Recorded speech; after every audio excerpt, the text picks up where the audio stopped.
নমস্কার। M institution থেকে আপনাদের সকলকে স্বাগতম। আমি চলে এসেছি পিজিভিজি প্রথম বর্ষের আপনাদের দ্বিতীয় পত্রের সাজেশন নিয়ে। দ্বিতীয় পত্রে রয়েছে ভাষাবিজ্ঞান এবং সাহিত্যতত্ত্ব, যেখানে থাকবে আপনাদের ৩টি বিভাগ: ক বিভাগ, খ বিভাগ এবং গ বিভাগ। ক বিভাগে রয়েছে ১৮ নম্বরের ২টি প্রশ্ন, গ বিভাগে থাকবে ১২ নম্বরের ৩টি প্রশ্ন এবং গ বিভাগে থাকবে ৭ নম্বরের ৪টি প্রশ্ন। প্রথমেই বলে রাখি, আপনাদের যে সিলেবাস সেটি অনেক বিস্তৃত সিলেবাস ভাষাবিজ্ঞান ও সাহিত্যতত্ত্বের। তো সেখান থেকে সাজেশন করা খুবই কষ্টকর। তাই আমরা 5 ইয়ার্স কোয়েশ্চেন অনুযায়ী সাজেশন করেছি। তো এটি আপনাদের অবশ্যই কাজে লাগবে। এবং আপনাদের যেহেতু গত ২ বছর অনলাইনে পরীক্ষা হয়েছিল, সেই কারণেও সাজেশন করা একটু কঠিন হয়ে পড়েছে। তাও আমরা 5 ইয়ার্সের কোয়েশ্চেন অনুযায়ী সাজেশন করেছি। আপনারা অবশ্যই আমাদের সাজেশনটি ফলো করবেন এবং যদি কোনো কোয়ারিজ থেকে থাকে আপনারা স্ক্রিনে দেওয়া নাম্বারে যোগাযোগ করবেন। তো আপনাদের প্রথম রয়েছে ক বিভাগ দ্বিতীয় পত্রে, সেখানে থাকবে 18টি কোয়েশ্চেন। সেই প্রশ্নগুলি সম্পর্কে আলোচনা করব। প্রথমে, সমাজ ভাষার পরিচয় জানার ক্ষেত্রে ভাষার সামাজিক স্তরভেদের গুরুত্ব কোথায়? এই প্রসঙ্গে শ্রেণী উপভাষা কত ধরনের হতে পারে তার একটি সংক্ষিপ্ত পরিচয় দিন। এর সাথে রয়েছে সমাজে বসবাসকারী বিভিন্ন শ্রেণীর মানুষের মুখের ভাষা নিয়ে আলোচনা, সমাজ ভাষা বিজ্ঞানের মূল উদ্দেশ্য। বিষয়টি উদাহরণ দিয়ে বুঝিয়ে দিন। পরবর্তী দ্বিতীয় প্রশ্নটি রয়েছে ধ্বনি সম্বন্ধীয় 3টি প্রাচীন ধারণা হলো ধ্বনি, ধ্বনিকল্প ও ধ্বনি বিকল্প। বাংলা ভাষা থেকে যথোপযুক্ত উদাহরণ নিয়ে ধারণা 3টি নিজের ভাষায় বুঝিয়ে দিন। ধ্বনি, ধ্বনিকল্প এবং ধ্বনি বিকল্প এই 3টি বাংলা ভাষা থেকে যথোপযুক্ত উদাহরণ নিয়ে যে ধারণা, সেই ধারণাটি আপনাদেরকে বলতে হবে। এই প্রশ্নটি ইউরো মার্কিং করা। এর কারণ হলো আপনাদের গত বছরে যে পরীক্ষা হয়েছে সেই পরীক্ষায় আমাদের সাজেশন থেকে এই প্রশ্নটি এসেছে। অর্থাৎ আপনারা যদি আমাদের সাজেশন ফলো করেন, অবশ্যই আপনাদের যে পরীক্ষা হবে সামনে, সেই পরীক্ষা এখান থেকে বহু প্রশ্ন আপনারা কমন পেতে পারেন, কারণ এখানে 5 ইয়ার্স কোয়েশ্চেন অনুযায়ী সাজেশনটি তৈরি করা হয়েছে। তো 2 নম্বরের ধ্বনি বিজ্ঞান থেকে, অর্থাৎ ধ্বনিতত্ত্ব বা ধ্বনিকল্প বা ধ্বনি বিকল্প বা রূপতত্ত্ব, এখান থেকে প্রশ্নটি রয়েছে। প্রশ্নটি হলো ভারতীয় আলংকারিকদের মধ্যে যাদের ধ্বনিবাদী বলে চিহ্নিত করা হয় তারা কাব্যের আস্থা হিসেবে ধ্বনিকে গুরুত্ব দিয়েছিলেন। বিষয়টি উদাহরণ দিয়ে বুঝিয়ে দিন। পরবর্তী প্রশ্ন রয়েছে রূপকল্প থেকে। সেখানে প্রশ্নটি রয়েছে রূপকল্প সম্পর্কে চতুষ্কোণ ধারণার কথা বলা হয়েছে। রূপকল্প নির্ণয়ের ক্ষেত্রে কিভাবে এই চতুষ্কোণ ধারণার উপর নির্ভর করে সিদ্ধান্ত গ্রহণ করতে হয় তা উদাহরণ দিয়ে বুঝিয়ে দিন। এর সাথেই রয়েছে ধ্বনিবাদ কাকে বলে, ধ্বনিবাদী আলংকারিকদের কাব্যের আত্মা, এই সম্পর্কিত ধারণাটি নিজের ভাষায় লিখুন। ধ্বনিকল্প ও ধ্বনি বিকল্প বিষয়ে আলোচনা করুন। এই প্রশ্নটিও আমাদের সাজেশন থেকে পড়েছিল গত বছরের পরীক্ষায়। পরবর্তী গ্রিন মার্কিং করা প্রশ্ন দেখতে পাচ্ছেন। এই প্রশ্নটি রূপকল্প থেকে দেওয়া হয়েছে বা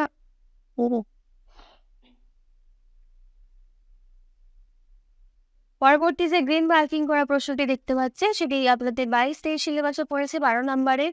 প্রশ্নটি 18 নম্বরের দেওয়ার অর্থ একটাই, যে প্রশ্নটি আপনাদের 12 নম্বরে পড়েছিল সেটি আপনাদের পরীক্ষায় 18 নম্বরে আসতে পারে।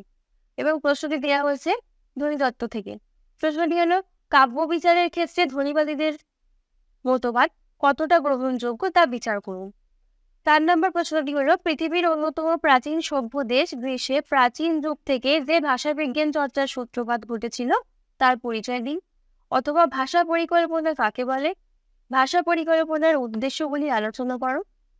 এর সাথেই রয়েছে ভাষা পরিকল্পনার প্রয়োজনীয়তা বা উপযোগিতা এবং প্রাচীন ভাষা বংশ নির্ণয় করে ভাষা বংশগুলি সম্পর্কে আপনার ধারণা সংক্ষেপে লিখুন।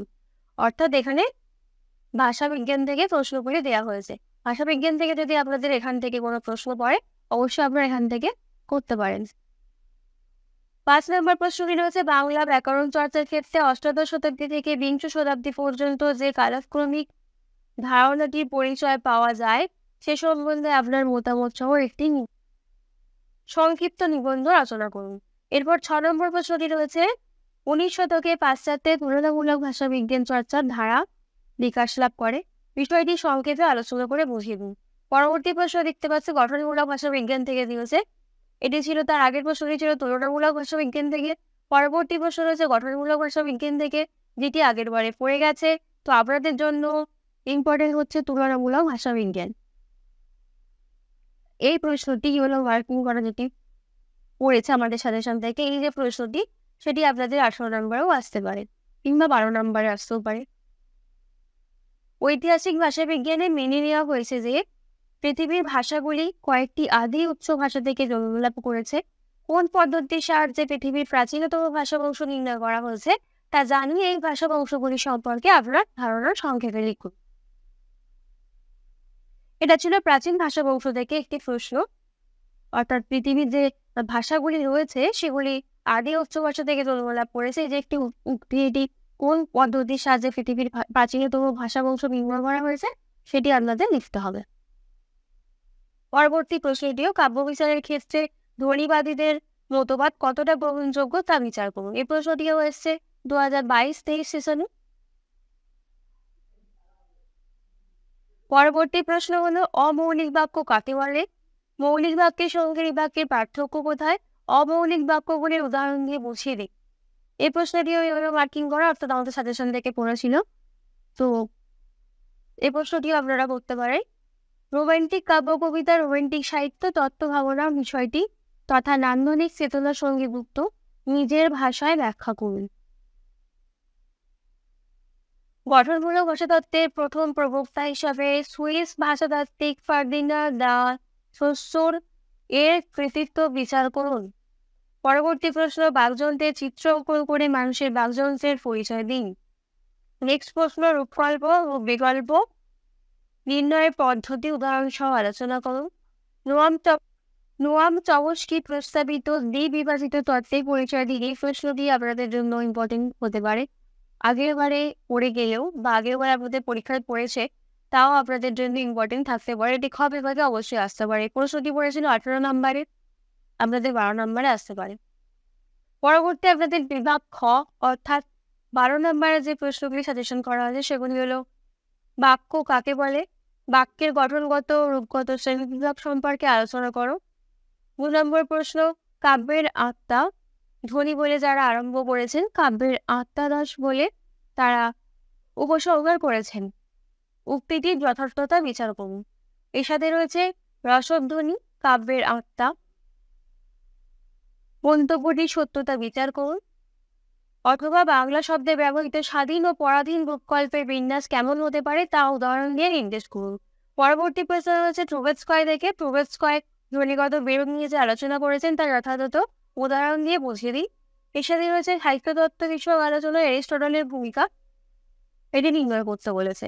পরবর্তী প্রশ্ন, উচ্চারণস্থান এবং প্রকৃতি অনুযায়ী ব্যঞ্জনধ্বনির শ্রেণী বিভাগ করো। এই প্রশ্নটি খুবই ইম্পর্টেন্ট একটি প্রশ্ন, আলাদা করেও দিতে পারে, যে ব্যঞ্জনধ্বনির উচ্চারণস্থান অনুযায়ী শ্রেণী বিভাগ করতে বলতে পারে কিংবা প্রকৃতি অনুযায়ী বলতে পারে। মানে এই প্রশ্ন দুটি একসাথেও দিতে পারে কিংবা আলাদাও দিতে পারে। এর সাথেই রয়েছে সমাজ ভাষা বিজ্ঞান কি, ব্যাখ্যা করো। পরবর্তী প্রশ্ন রয়েছে কারক কাকে বলে, বাংলা ভাষার কারকগুলি উদাহরণ সহ নির্দেশ করুন। পরবর্তী প্রশ্ন এর সাথেই রয়েছে আনন্দদায়কতার বিরুদ্ধে শোক প্রকাশ করতে গিয়ে শ্রেণীর কবি সাহিত্যিকের তার আদর্শ থেকে বিতাড়িত করতে চেয়েছিলেন, পেটোর বক্তব্যটি বুঝিয়ে দিন। তার পরবর্তী প্রশ্ন, শব্দ বিভক্তি সম্পর্কে আপনার ধারণা ব্যক্ত করুন। অর্থাৎ এখানে কারক বা বিভক্তি থেকে যদি কোনো প্রশ্ন আসে এগুলো করতে পারেন। পরবর্তী 6 নম্বর প্রশ্ন হলো সাংগঠনিক পদ্ধতির সমালোচনার একটি শাখা হলো স্ট্রাকচারালিজম বা অবয়ববাদ। এই অবয়ববাদ শাখাটির পরিচয় দিই। চমস্কি রচিত synthetic and aspects of the theory of syntax, এই গ্রন্থ দুটিতে চমস্কি তার ভাষাবিজ্ঞানের যে পরিচয় দিয়েছেন তা আলোচনা করো। এর সাথে রয়েছে ভারতীয় উন্নয়ন তত্ত্ব ও পাশ্চাত্য উন্নয়ন তত্ত্ব নিয়ে লিখুন। পরবর্তী 7 নম্বরের প্রশ্ন, 7 নম্বরে যে প্রশ্নটি দেখতে পাচ্ছেন সেটি হচ্ছে কোট আনকোট বাংলা ক্রিয়াপদের রূপ বৈচিত্র্য নিয়ন্ত্রণ করে কাল, পুরুষ ও ভাব, এই 3 ধরনের ব্যাকরণিক সংবর্গ বা ব্যাকরণিক কোটা। এই যে বক্তব্য, সেই বক্তব্যটি অনুসরণে বাংলা ক্রিয়াপদের রূপ বৈচিত্র্যটি বিশ্লেষণ করে দেখান। পরবর্তী 8 নম্বরের প্রশ্ন, সংবর্ধনী সংযোজনী ব্যাকরণ কি, এর বিভিন্ন দিকগুলি নিয়ে আলোচনা করুন। অথবা এর সাথে রয়েছে শিলার এবং স্লেগেল, এই দার্শনিক অষ্টাদশ শতকের শেষের দিকে শিল্প সাহিত্যের এক্সটার্নাল রিয়েলিটি অর্থে রিয়েলিজম শব্দটি ব্যবহার করেছিলেন, কিন্তু তারা সাহিত্যে শব্দটিকে তেমনভাবে কাম্য মনে করেনি। আপনার মতে রিয়েলিজম পরিভাষটি সাহিত্যে কাম্য কিনা তা জানিয়ে বস্তুবাদী সমালোচনা পদ্ধতি নিয়ে একটি সংক্ষিপ্ত নিবন্ধ রচনা করুন। বা অর্থাৎ আমাদের সাজেশন থেকে পড়েছিল। এখানে দেখছেন তার আগের প্রশ্নটি 7 নম্বরের যে প্রশ্নটি বাংলা ক্রিয়াপদের রূপ বৈচিত্র্য, এই প্রশ্নটি পড়েছিল পরীক্ষায়। তো এই যে প্রশ্নটি দেখছেন স্লেগেল, সিলারটা দেওয়া নেই কারণ সিলারটা পরীক্ষায় পড়েনি। স্লেগেল যেটা দেওয়া রয়েছে সেটা সেগেল সম্পর্কিত প্রশ্ন পড়েছিল, নিয়ম মার্ক করা রয়েছে। আপনারা সেগেল সম্পর্কিত যদি কোনো প্রশ্ন পড়েন বা এই প্রশ্নটি পড়েন তাহলে যে কোনো প্রশ্নের উত্তর লিখতে পারবেন।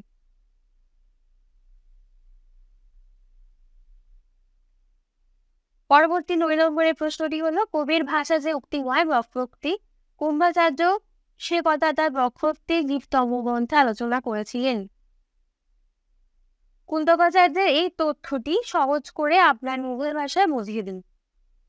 পরবর্তী প্রশ্ন বাংলা স্কুল পাঠ্য ব্যাকরণ বিষয়ে উল্লেখ্য যে এই ব্যাকরণগুলির উপর দুটি প্রধান ব্যাকরণিক প্রভাব দেখা যায়, মন্তব্যটি আলোচনা করুন।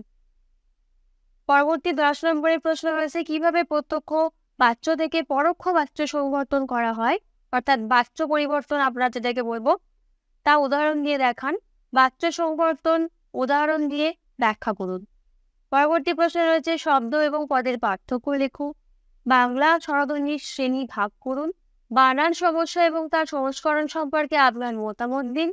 এর সাথে রয়েছে বাক্য সংযোজন সম্পর্কে আপনার ধারণা লিখুন। অর্থাৎ বাক্য সংযোজন বা বাক্য বিয়োজন কিংবা বাংলা স্বরধ্বনি শব্দ এবং পদ থেকে যদি কোনো প্রশ্ন পড়ে তখন থেকে আপনারা অবশ্যই প্রশ্নগুলি ফলো করবেন। বলে রাখি এখানে সাজেশনের মধ্যে যদি কোনো স্পেলিং মিস্টেক থাকে তার জন্য আমরা দুঃখিত। পরবর্তী প্রশ্ন দেখতে পাচ্ছি গ্রিন মার্কিং করা, যে প্রশ্নগুলি 22 সেশনে পড়েছে আপনাদের। পরবর্তী বিভাগ গ অর্থাৎ আপনাদের 7 নম্বরে যে প্রশ্নগুলি আপনারা করবেন সেগুলি হচ্ছে বাংলা ভাষার পদগুচ্ছের বিভিন্ন রূপগুলি নির্দেশ করে বাংলা বিশেষ্যগুচ্ছের প্রকারগুলির বৃক্ষ রেখাচিত্র সহ নির্দেশ করুন। নব্য ক্লাসিক্যাল সাহিত্য বিচারের মূল সূত্রগুলি সহ নব্য ক্লাসিক্যাল সাহিত্য বিচারের পরিচয় নির্দেশ করুন। পরবর্তী 2 নম্বর প্রশ্ন হচ্ছে ভাষাবিজ্ঞানের ক্ষেত্রে তুলনামূলক পদ্ধতিকে যিনি প্রথম যথাযথভাবে প্রচার করলেন তিনি হলেন আর.কে. রাস্ক। এই রাস্কের প্রবন্ধটির নাম উল্লেখ করে তুলনামূলক পদ্ধতি সম্পর্কে তার ধারণাটির পরিচয় দিন। পরবর্তী প্রশ্ন রয়েছে সংযোগমূলক ক্রিয়াপদ এবং যৌগিক ক্রিয়াপদ কাকে বলে তা উদাহরণ সহ বিবৃত করুন। অথবা এর সাথে রয়েছে বাকযন্ত্রের চিত্র অঙ্কন করে উচ্চারক এবং উচ্চারণ স্থানগুলি নির্দেশ করুন। অর্থাৎ আপনাদের বাকযন্ত্রের চিত্র অঙ্কন করতে হবে এবং সেখান থেকে উচ্চারক এবং উচ্চারক স্থান যেগুলো রয়েছে সেই স্থানগুলিকে দেখাতে হবে। পরবর্তী 4 নম্বর প্রশ্ন হচ্ছে বাংলার বচন এবং লিঙ্গ বিবর্তন গুরুত্বপূর্ণ নয়, এই মন্তব্যটি উদাহরণ সহ বুঝিয়ে দিন। এর সাথে রয়েছে ক্ষেত্র সমীক্ষার মাধ্যমে উপাত্ত সংগ্রহের পদ্ধতিগুলি নিয়ে আলোচনা করুন। পরবর্তী 5 নম্বর প্রশ্ন বাংলা ভাষায় নানা ধরনের প্রশ্ন বাক্য পাওয়া যায়, কেবলমাত্র প্রশ্নবোধক উপাদান যোগেই যে প্রশ্ন বাক্য গঠিত হয় তা নয়, এইসব বিভিন্ন ধরনের প্রশ্ন বাক্য উদাহরণ সহ নির্দেশ করুন। এর সাথে রয়েছে কমপক্ষে 2টি বাক্যের উদাহরণ দিয়ে বাক্য বিগর্ভন বিষয়টি বৃক্ষ রেখাচিত্রের মাধ্যমে বুঝে নিন। প্রশ্নগুলি আপনারা ভালো করে দেখবেন, বুঝবেন।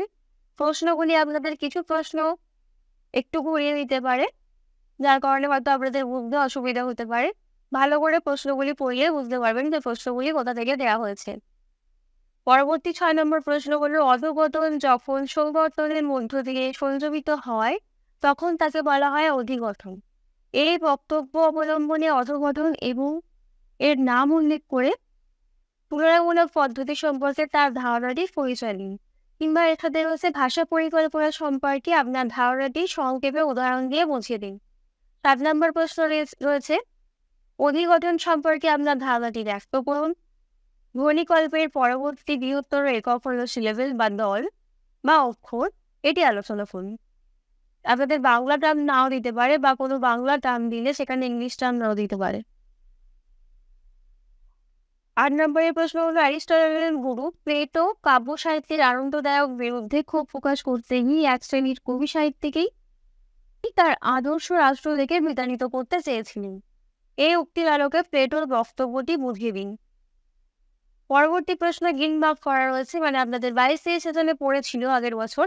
প্রশ্নগুলি হচ্ছে বাংলা ক্রিয়াপদের কাল নিয়ে সংক্ষেপে আলোচনা করুন, বাংলা বাক্যখণ্ডের একটি সংক্ষিপ্ত পরিচয় দিন, বাংলা ভাষায় নমোর্থক বাক্য সম্পর্কে আপনার ধারণাটি লিপিবদ্ধ করুন, বাংলা বাক্যের পরবর্তী সংগঠন সূত্রটি বিশ্লেষণ করে দেখান, বাংলা সংস্কার বিষয়ে একটি সংক্ষিপ্ত নিবন্ধ লিখুন, কবির ভাষা উক্তি নয় বাক্য এই বিষয়ে কুন্তকাচার্যের মতবাদটি পরিচয় দিন, ক্লাসিক্যাল সাহিত্য বিচারের মূল ভাবনাটির পরিচয় দিন। এর সাথে পরবর্তী প্রশ্ন রয়েছে বৃক্ষ রেখাচিত্রের মাধ্যমে প্রদত্ত বাক্যটির সংবর্ধনগুলি নির্দেশ করুন। ছেলেটি তাকে কলেজে যেতে দেখল। এই যে বাক্যটি হচ্ছে সেই বাক্যটিকে বৃক্ষ রেখাচিত্রাকারে সংবর্ধন, বাক্যের যে সংবর্ধন সেটা দেখাতে হবে। তো এই ছিল আপনাদের বিভাগ খ, খ এবং গ এর প্রশ্ন। কোনো যদি কোয়ারিজ থেকে থাকে আপনারা স্ক্রিনে দেওয়া নাম্বারে যোগাযোগ করবেন, কিংবা আমাদের যে ওয়েবসাইট রয়েছে সেন্টারের, সেই ওয়েবসাইটে গিয়ে যদি কোনো প্রশ্ন উত্তর স্যাম্পল আপনারা কালেক্ট করতে চান কালেক্ট করতে পারেন, এবং যদি সেটি আপনাদের পছন্দ হয় আমাদের নোটস দেওয়া চলছে, আপনারা নোটস নিতে পারেন, এবং নোটসের ব্যাপারে জানার জন্য আপনারা অবশ্যই স্ক্রিনে দেওয়া নাম্বারে যোগাযোগ করতে পারেন। সকলে ভালো থাকবেন, ধন্যবাদ।